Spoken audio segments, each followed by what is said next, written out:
400च्या वरती जागा यांना पाहिजेत घटना बदलण्यासाठी, नाहीतर 300च्या वरती जागा असताना सुद्धा तुम्ही 370 काढू शकलाच होतात ना.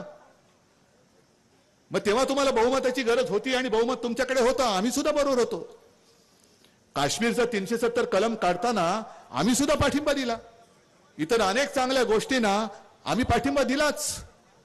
पण बहुमत मिळाल्यानंतर तुम्हाला 400च्या पार, कारण तुमच्या डोक्यामध्ये किडा वळवळतोय घटना बदलण्याचा. हे माझं जाहीर वक्तव्य आणि तुम्हाला पटते की नाही तुम्ही मला सांगा.